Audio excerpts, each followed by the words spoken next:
Good morning. It is day 2 on the West Highland Way, and it's just coming up for 7 o'clock in the morning. Sometimes that would be a wee bit of a late start, but it's kind of planned because by the time I'm all packed up and I've got down off of this hill, it'll be 8 o'clock, and by that time I should be able to get some breakfast somewhere.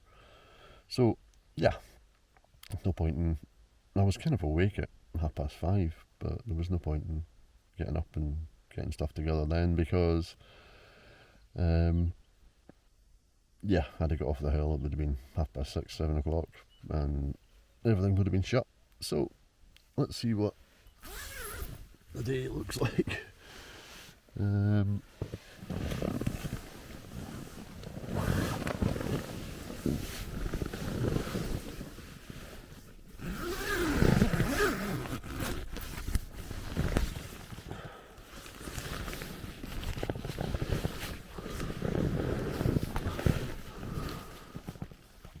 Well, it's not raining. It's kind of calm.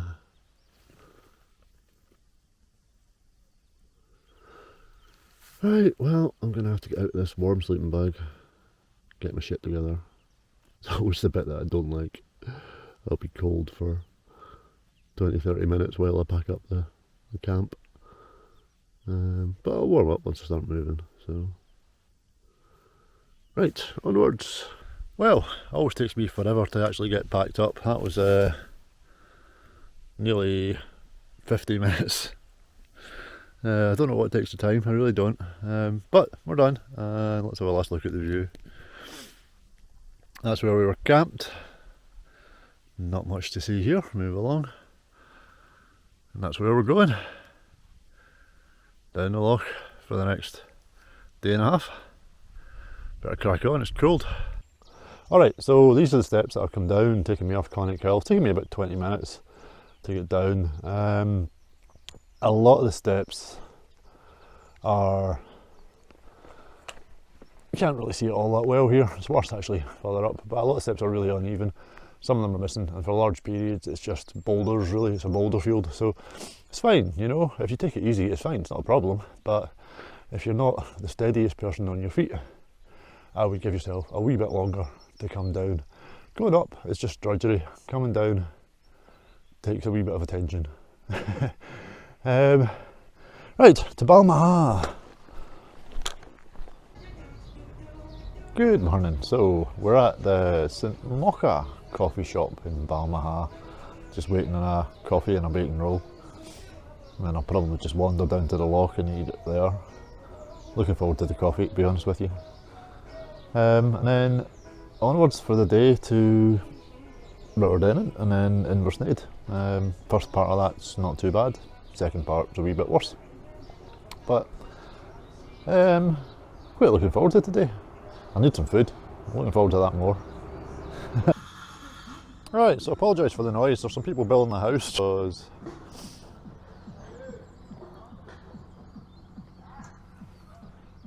Mr. Tom Weir's statue. I mentioned yesterday when I was doing a wee bit on Gregalian Fire that we would pass a statue of a guy that spent some time there, and this is he.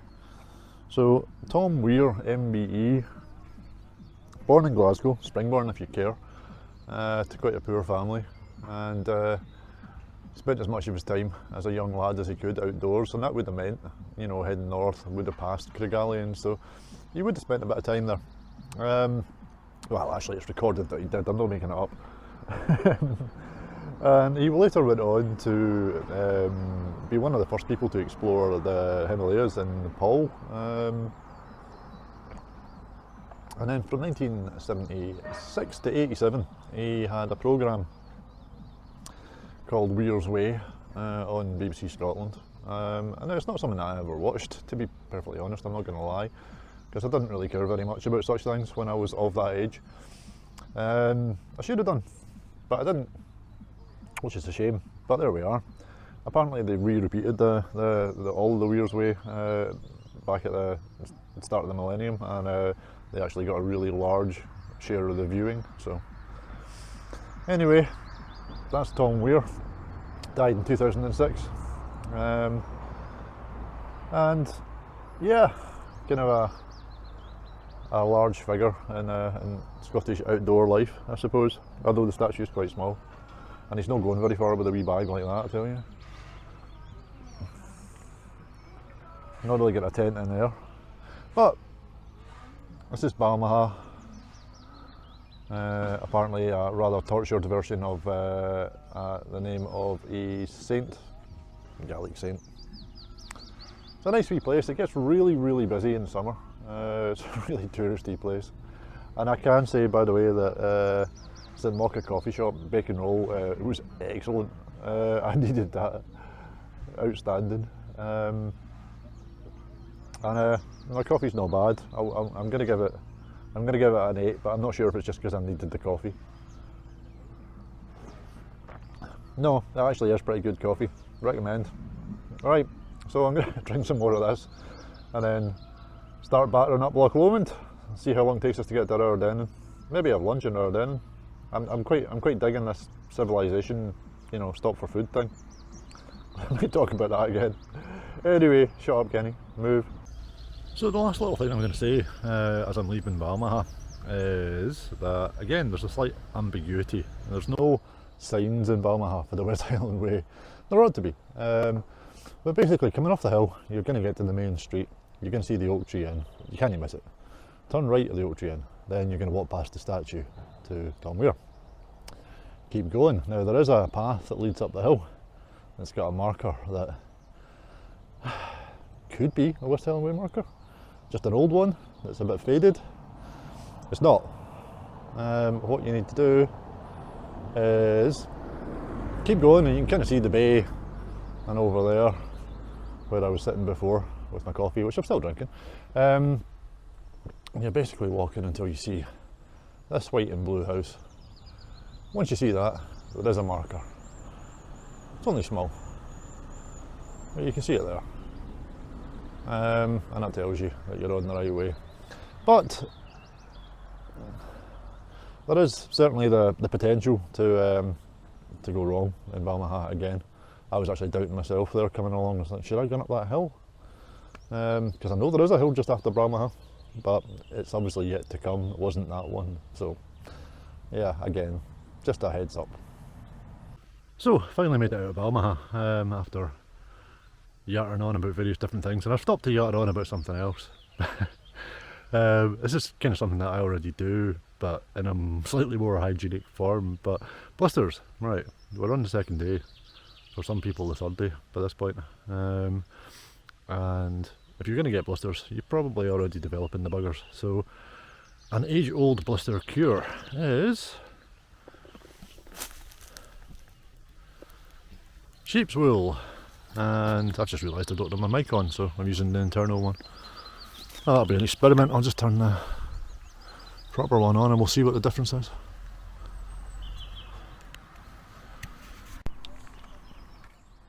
Well, I don't know what the difference will be, but in any case, yes, sheep's wool.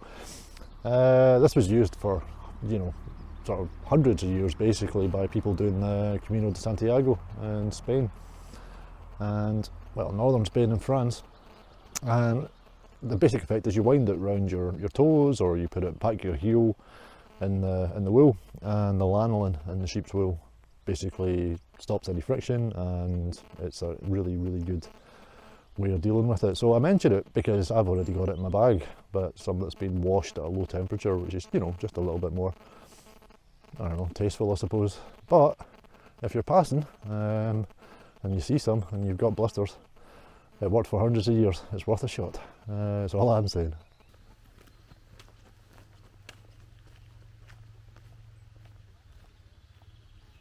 Hi. Right. I seem to be in full-on tip mode today. I don't know why, but you know, things are coming to mind. So what I'm going to try and do, and I'm not sure if this is going to work with this camera. It's going to be a bit of a nightmare.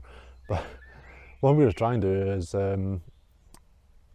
show you different ways to hold a hiking pole. Now, for those of you that actually I've done a lot of walking. This is not something that you need to know, but I see people on the trail, and I've seen people in YouTube videos, right, that very obviously don't have a Scooby, how a hiking pole is supposed to work. I've actually seen people who cut the strap off because it gets in the way. I dare say it does if you're holding it entirely wrong. So let's try and have a look, right? I don't know if this camera's going to work, but I saw one video. There's a few guys, 6 of them I think, come up from England, and they were doing the West Highland Way. None of them made it, or none of them made it without cheating anyway, right? But what quite a few of them were doing was they were walking along like this. I don't know if they cut the strap off or not, but what they were doing, death grip on the pole. Now, the only thing that's achieving, and it is useful, but the only thing that's achieving is it's giving you an extra point of balance, right? Which is nice, you know, might save you from taking a tumble. Not entirely useless, but what you're doing is you're basically having to exert a lot of your own force to move this pole. Nothing's helping you out. So you're going to end up with a tired hand.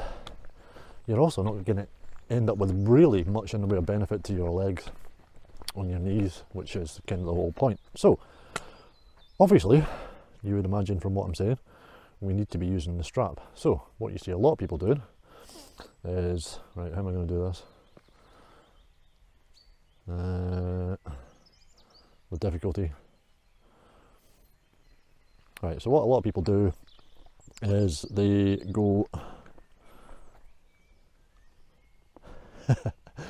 yeah, I didn't think this one through. They grab through the actual strap and they grab the handle like that. I don't know if that's going to come out okay. I'm not going to know until they edit.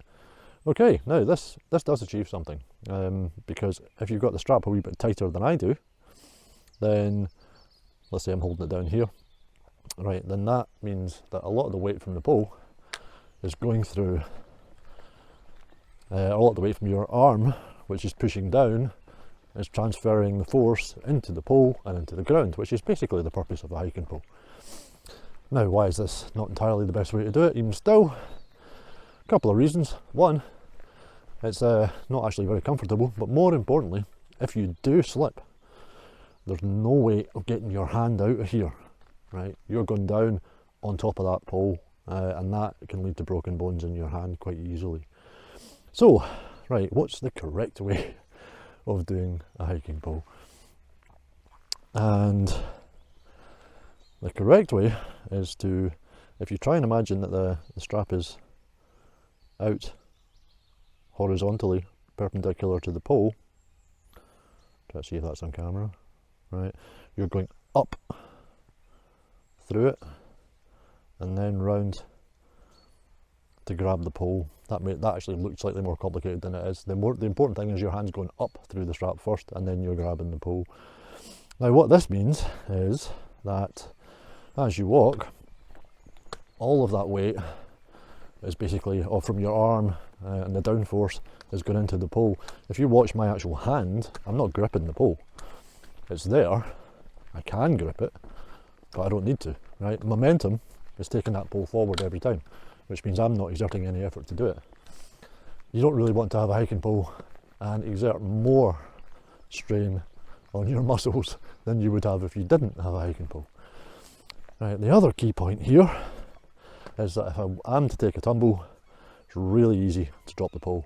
So I'm going down on my hand. Alright, so just remember, for those of you that don't necessarily know, is the technique is to have the strap out from the pole, hand up, and then grab the pole. If you do that yourselves, right, you'll make it a lot easier than I'm making it, but unfortunately I'm trying to hold the pole with my legs as well, so it's making it a bit trickier. But so there we go, and in so doing I only use one pole because I need the other hand free to use camera, or, well, let's be honest, or to smoke, and also, to be honest, I just find it more comfortable with one pole. But a lot of my weight is going through that strap on the wrist, which I don't feel at all, and into the pole and into the ground. So that's just all weight that's not going through my legs and my knees. It's a lifesaver, it really is. Anyway, you're in with this lesson. Sorry for hitting you with this if you're somebody that knows your way around hiking poles, but anyway. Okay, so the next in Kenny's line of condescending hiking tips. It might be useful to somebody, alright, and if it is, then it's worth doing. So yeah, right, now this is about backpacks and how you wear your backpack. Now obviously, first of all, you get a backpack that fits you. If you get an Osprey backpack, they've actually got an app, which is very clever, and it tells you which size of backpack you need, but it's not adjustable once you've got it, so you better make sure you've got the right one. Second-hand Osprey backpacks, maybe not such a good idea, but anyway.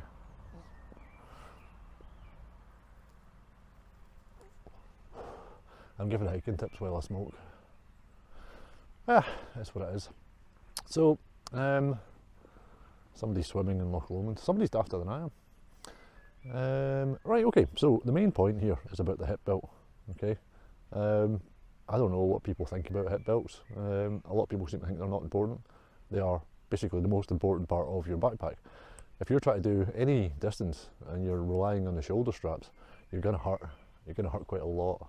And this applies more to the men than it does to the women, because women probably find this a lot easier naturally, but I have no hips, or very little, so what I need to do every time I put the pack on is just loosen these, excuse a garbled cigarette in the mouth, loosen these straps, step, honestly, be professional.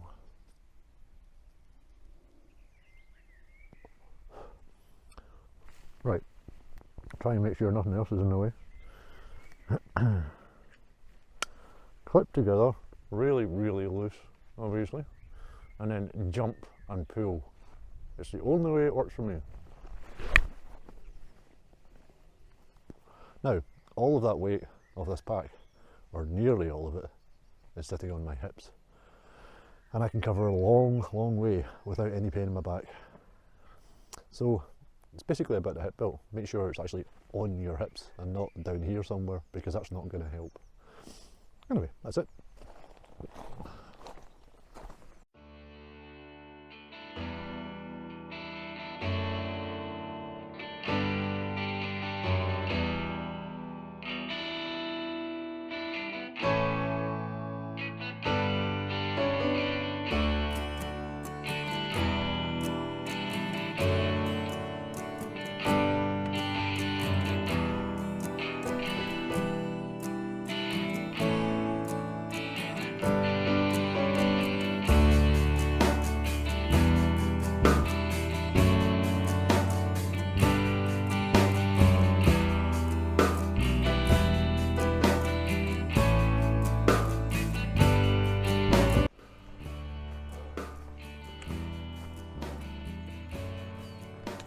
I'm not built for hills.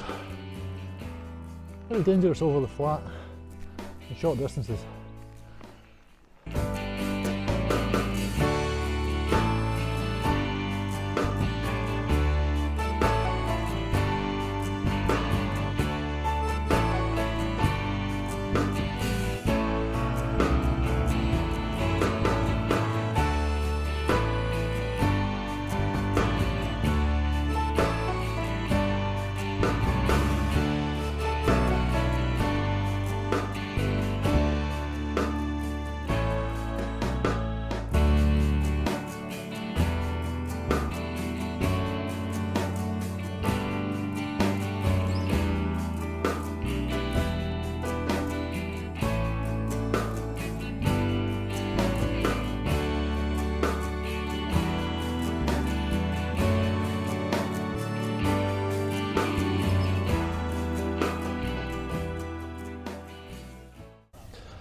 Well, it's 2 o'clock and I made it to Rowerdennon, which was my kind of target to get here for 2 and get something to eat. So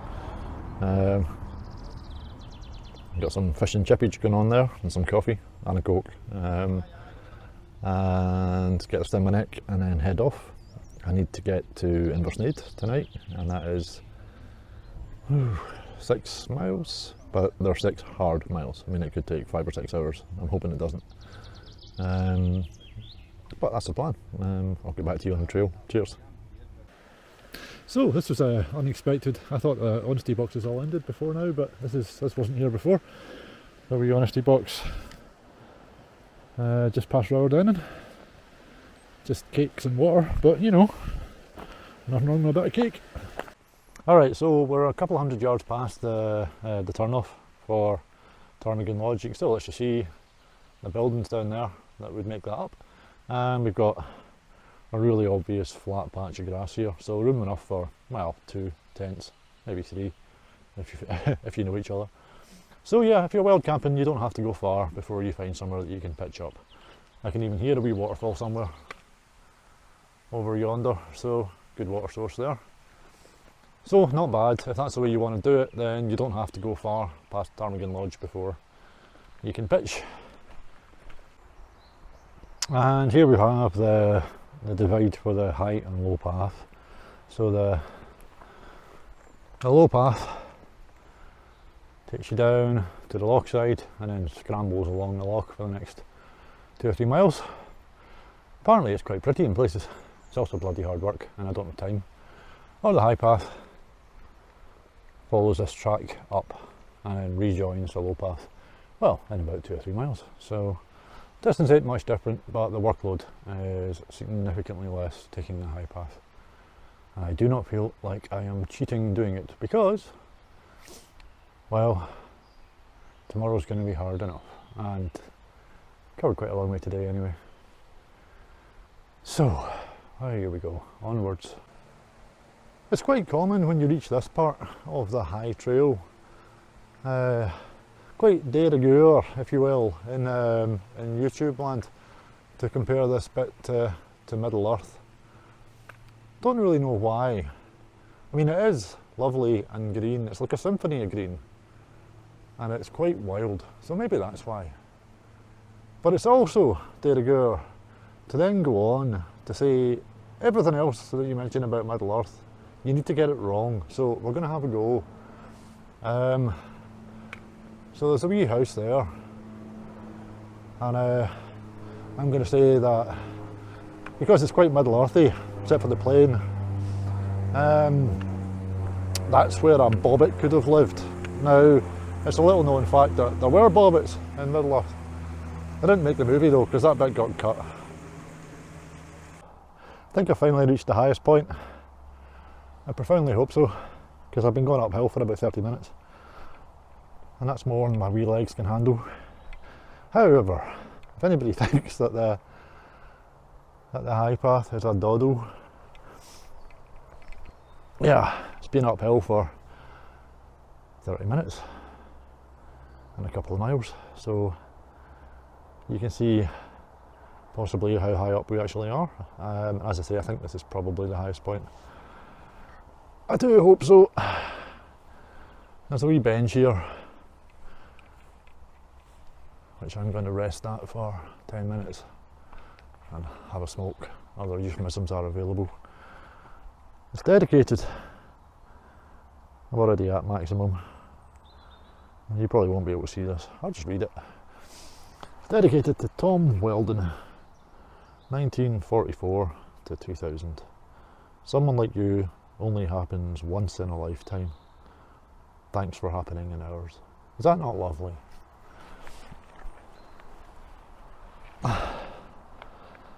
If I could have that as an epitaph, somebody said that about me, I would think that was a life well lived. Probably won't happen though, because I'm a miserable bastard. But I'm a miserable bastard that's going to enjoy the view and have a smoke.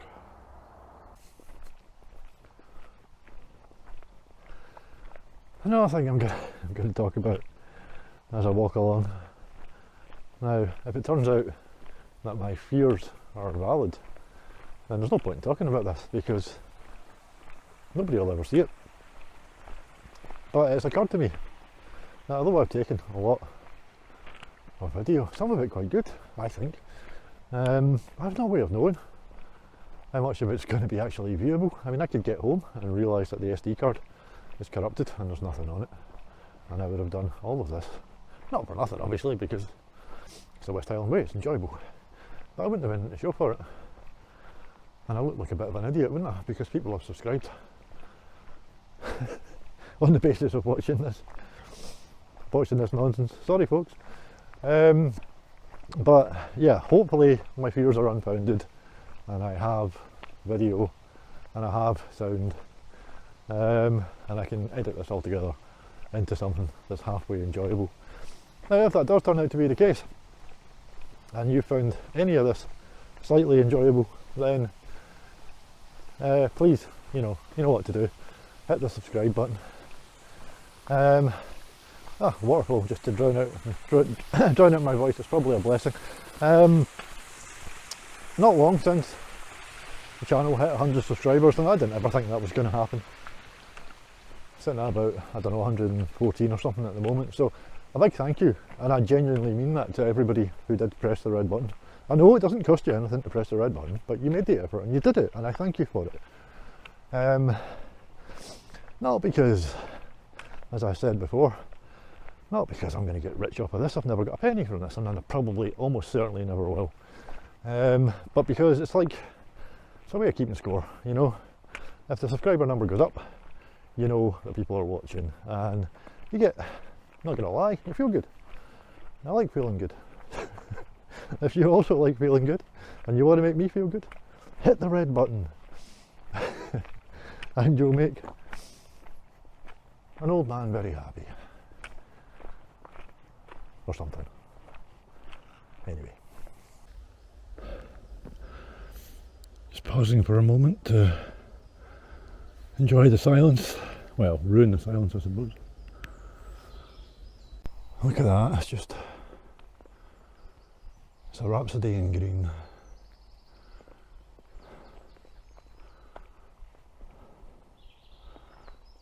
All the shades of the green.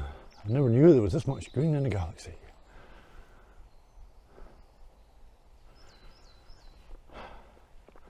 I'm only stopping because I'm still going uphill. I was just thinking, I haven't said at all what the twist is, because I know that when I put this up, I'm going to put it up as West Highland Way with a twist, because it's quite clickbaity. No, because it actually is West Highland Way with a twist. The twist is that I'm doing the West Highland Way as normal up until King's House in Glencoe, and then I'm turning west, going down to Glen Etive, back to Oban where I live. So it's a longer walk than the West Highland Way, it'll be about 115 miles. While I'm here, this is where the low path joins the high path. They're quite well named, as you can see. Just down there, about half a mile or so, is Roy Choice Bothy, so somewhere that you can stay if you fancy a roof over your head, and if you're particularly fond of rodents. Praise be to Talos, there's actually a flat bit.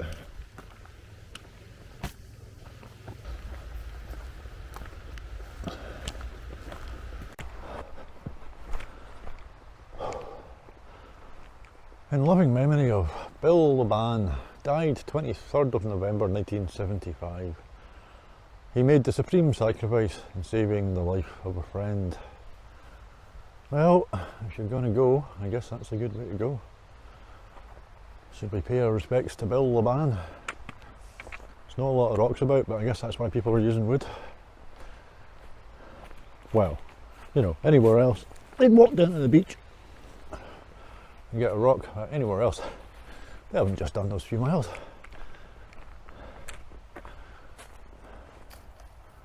There we go. Whoever you are, Bill Laban, good job, sir. Progress report.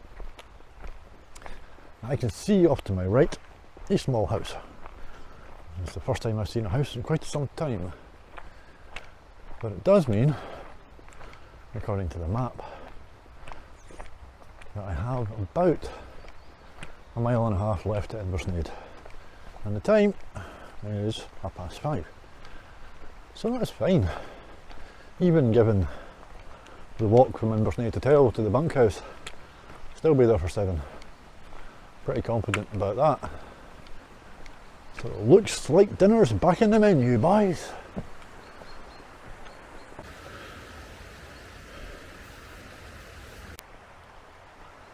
Alright, I shouldn't even have turned the camera off. I just find this very funny. I shouldn't, but I do. They've got a lovely little ramp here, and of course they've got stairs on the other side. So that must have been an emotional moment for a number of cyclists, because they tend to do this north to south. For a very good reason. Simply because if they do it north to south and everybody else does it south to north, then the hikers get a chance to see the cyclists coming. Which makes a great deal of sense to me, because the next couple of days, when I start hurting more, I will be having music playing a lot. Ain't no point in ringing a bell coming up behind me if I'm listening to the Sisters of Mercy at full blast. So yeah, if you're thinking about cycling this, and you haven't already been put off by what you've seen, well, you probably will be tomorrow, because it's just torturous for a bike. But if you still decide you want to do it, because I know some people like pain. I kind of feel a bit that way myself at the moment. But yeah, if you still decide you want to cycle it, please do it north to south. Make everybody's life easier, including your own. Anyway, public service announcement.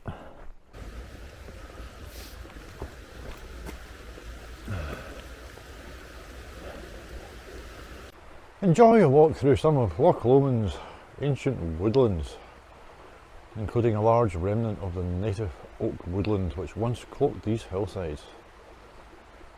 Go for a walk along Loch Lomond, they said. It'll be fun, they said. This is kind of another one of those, you call that a path moments. Be a lot of those.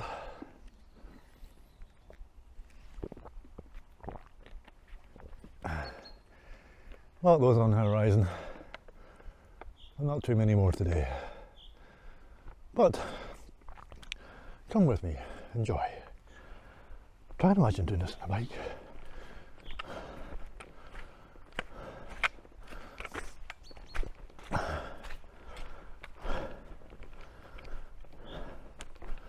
I don't want to give the impression, by the way, that I think that the West Highland Way is purely a walking trail. It's not. No reason at all that you can't cycle on it. Don't let me stop you. I'm just not sure why you'd want to. Great Glenway though, that's a great cycle path.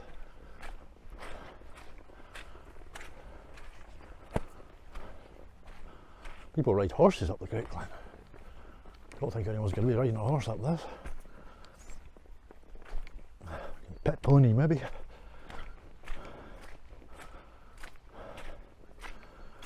Oh, happy days. See, I'm complaining now. Well, I usually do, let's be honest. I'm complaining now, but I know it's much worse tomorrow. But because I'm getting my camping gear carried for the next couple of days, my bag tomorrow should be about 6 or 7 kilos with water, as opposed to the 14 with water that we're currently at. You can see why this kind of slows progress a wee bit, can't you? You look on it on the map and it says, 2 miles to go. No bother. Roger Bannister could do that in 8 minutes.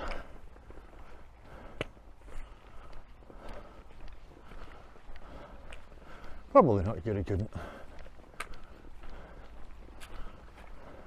It's very pretty though. You know, well, I can look off to the left and see the loch, and you can't unless I actually turn. Aye, Spicer stew. It's also very, very tiring. It's like fucking speed traps.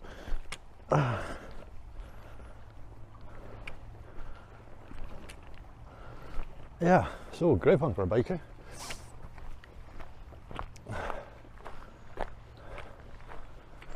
I've recorded too much stuff today. It's either going to be an hour long day 2 video, or none of the stuff's going to make it.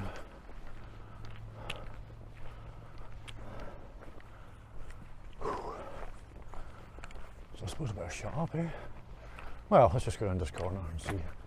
Oh, it's not a corner. It's another booby trap. This is another reason I don't carry 2 hiking poles, because you need your hand. How's the gimbal holding with this shit, by the way? I'm quite curious to see that. Certainly knackered the battery a bit today.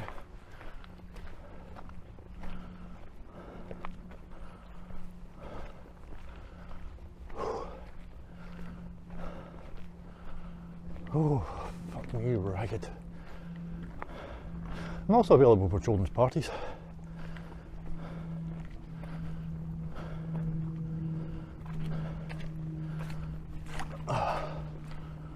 Nice way to end up in the loch.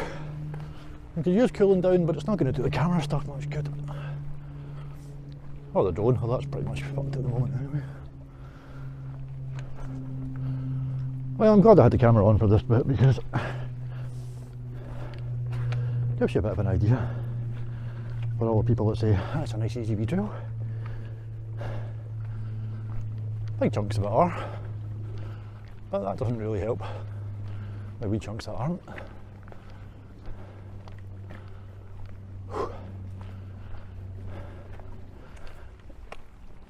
Anyway, there'll be more of this shit tomorrow, so I suppose I'll save my battery, save myself some editing.